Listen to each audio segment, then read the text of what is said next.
Hello everyone and welcome back to the Great Book of Grudges. My name is Nathan and we finally have some Old World news after a long time. A brand new model has been revealed for a character that we've had the rules for some time now. This is Burlok Damminson and he's a pretty cool character. I love the design. It's obviously a massive change to his original model. Apparently he's going to be available to pre-order early next year, and yes, unfortunately Forge World resin, but at least it's not Finecast. And to be honest, the resin lately for Old World at least has been pretty decent. The fact that he's already out in the Arcane Journal means that we can talk about his stats and so on, which he's 85 points per model, it's not too bad. The stat line's pretty decent: weapon skill 5, ballistic skill 5, strength 4, toughness 4, 2 wounds, initiative 2 because he's a dwarf, 3 attacks and leadership 10, and he counts as an engineer, meaning that he does have all the engineer special rules.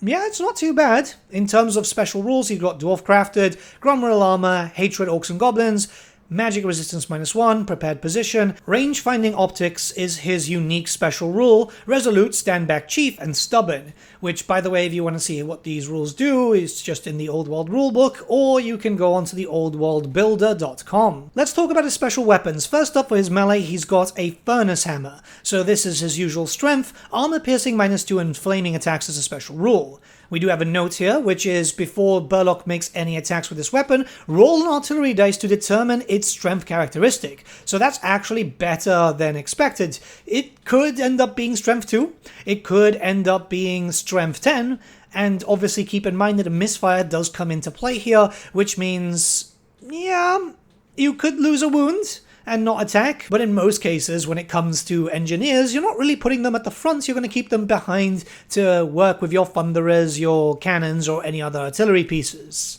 The rivet gun itself isn't too good, I'll be honest with you. Range 10, strength 3, armor piercing 2, armor bane 1. If a roll to hit is successful, this weapon causes D3 hits. I think the problem here is it's kinda short distance. 10 inches is still something which is going to be close to charge distance to you, so I don't know. His special rule is fairly decent though. Unless Burlok is fleeing or engaged in combat, once per turn during the shooting phase, a friendly unit of crawlers, thunderers, or dwarf war machine that is within its command range can either re-roll any rolls to hit of a natural 1 or re-roll a single artillery dice. In addition, this is where things get better, Burlok and any unit he has joined do not suffer the usual -1 to hit modifier when shooting at long range. So what I would say here is, while he's very similar to an engineer, he's still very good there for buffing up your thunderers. If you've got a nice big squad of, say, for example, 20, right, so a line of 10 there, you can get a lot of extra shots going out, plus no -1.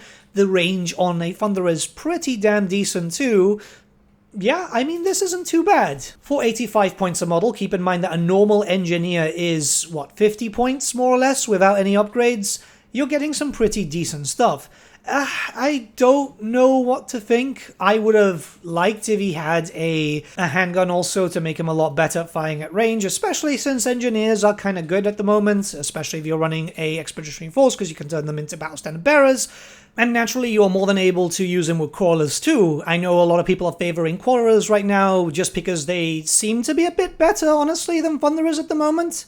So yeah, I mean, it's not bad.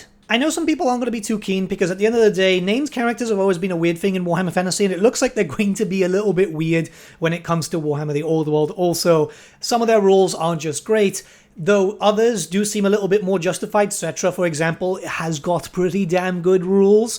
Galrock is a gamble, but can be quite destructive. And remember, if you just want a different looking type of engineer because you don't want to use the current metal ones, yeah, I mean, there you go. You've got something different looking for different rules. It's always a good thing because I like a little bit of variety with characters. So I might just use him as a generic engineer, to be honest. He's cool though. It's a very nice looking model. Very, very nice looking model.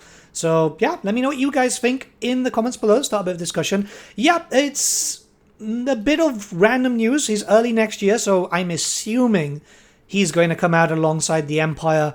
It's about time that we started seeing some characters that don't have models. Cecil Gaston, for example, doesn't have a model. Fridal for Chaos doesn't, which is really weird. I was expecting Fridal next, considering that we're in the Chaos mark. But yeah, I mean, better than nothing, right?